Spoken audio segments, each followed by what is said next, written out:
Praise the Lord. मैं pastor अभिषेक मसीह एक और बार परमेश्वर के वचन के साथ, और आज मैं रूथ की किताब उसका चौथा अध्याय है, रूथ एक राज्य बनाने वाली, अ किंगडम बिल्डर के बारे में आपको बताना चाहता हूं। अगर हम रूथ की किताब को देखें तो शब्दोपदेशक किताब उसका तीसरा अध्याय 1 से 8 पद तक ऐसा लिखा है कि आसमान के नीचे हर चीज का एक समय है, जीने का, मरने का, रोने का, हंसने का। और बाइबल में ऐसा लिखा है कि परमेश्वर ने सब कुछ अपने समय में सुंदर कर रखा है। वो करने वाला नहीं है, बाइबल कहती है, लेकिन उसने सब कुछ सुंदर करके रखा है।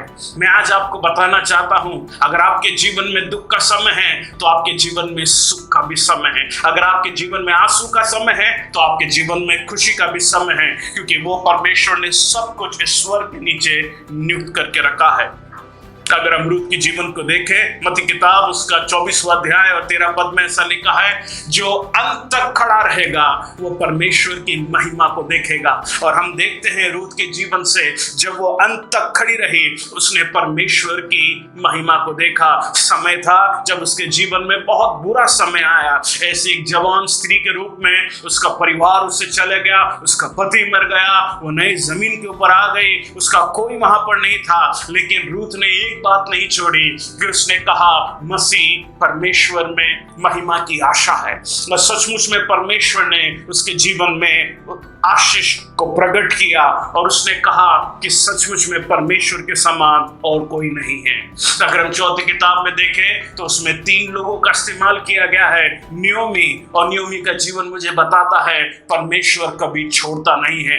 पहले अध्याय में नियोमी ने कहा, मुझे नियोमी अर्थात मीठा मुझे मत कहो, मुझे मारा कहो, क्योंकि मेरा जीवन कड़वा हो चुका है। 1 सदी में उसने सब कुछ खो दिया, उसका नाम, उसका शौहरत, उसका परिवार, उसके लोग। तो वो वापस से अपने देश में टूटी भी आई।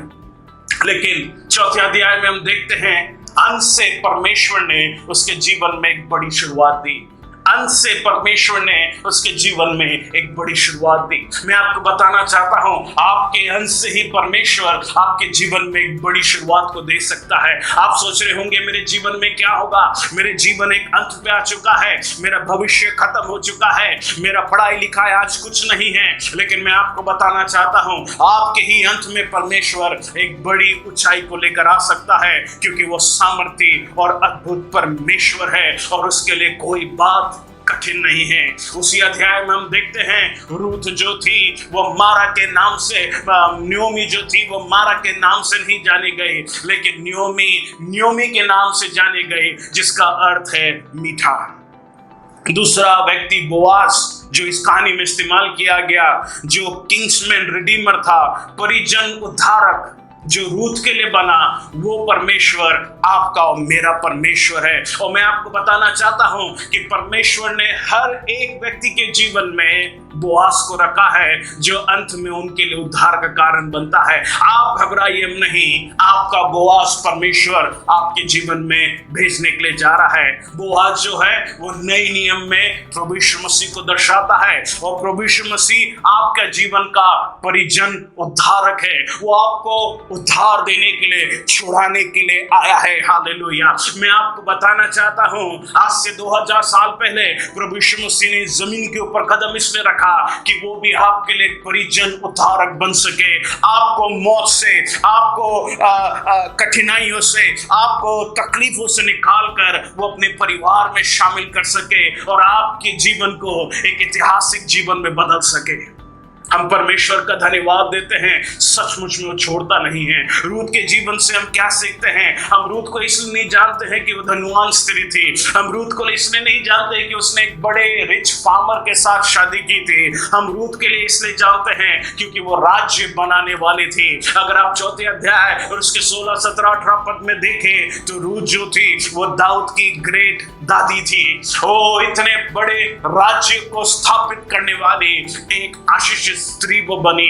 मत्ती किताब में जहां पर प्रभु यीशु मसीह की वंशावली के बारे में लिखा है, वहां पर भी रूथ का नाम है। वो प्रभु यीशु मसीह के लिए ग्रेट ग्रेट ग्रेट दादी बनकर आई। मैं आपको बताना चाहता हूं कि जब आप अपने जीवन को परमेश्वर के चरणों में रखेंगे, वो आपको अपने राज्य में इस्तेमाल करेगा। प्रभु यीशु मसीह के नए नियम के प्रचार में आप सुन सकते हैं परमेश्वर का राज, परमेश्वर का राज, परमेश्वर का राज। आज दो राज्य हैं, शैतान का राज्य है और परमेश्वर का राज है। और हम देखते हैं रूथ का जीवन परमेश्वर के राज में इस्तेमाल किया गया। और आज परमेश्वर इस सदी में आपके जीवन को इस्तेमाल करना चाहता है। जब रूथ की पूरी तस्वीर हम 4 अध्याय में देखते हैं तो कहते हैं हाँ, शुरुआत तो दुख से हुई लेकिन अंत बहुत अद्भुत था।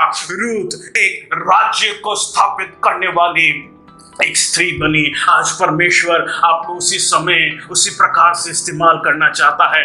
मैं आपके लिए प्रार्थना करता हूँ प्यारे परमेश्वर, जो भी लोग आज देख रहे हैं वो भी रूथ के समान एक राज्य को स्थापित करने वाले बन सके, उनके जीवन के ऊपर आशीष और बरकत आ सके, वो वापस से खड़े होकर कह सके हाँ, संकट तो पल भर की है लेकिन सचमुच में मसीह जो परमेश्वर की आशा है वो मुझ में है। हालेलुया। वो भी अपने अंत में एक बड़ी शुरुआत को आते हुए देख सके, वो कह सके कि परमेश्वर का अनुग्रह हमारे लिए काफी है।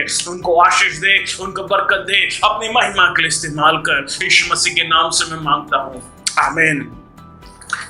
मैं आपको याद रखता हूँ, आपके लिए प्रार्थना करता हूँ। अगर चाहते हैं हम आपके लिए निरंतर प्रार्थना करें तो आप हमको लिख सकते हैं और मैं आपके लिए प्रार्थना करूंगा। प्रभु यीशु मसीह आपको आशीष दे।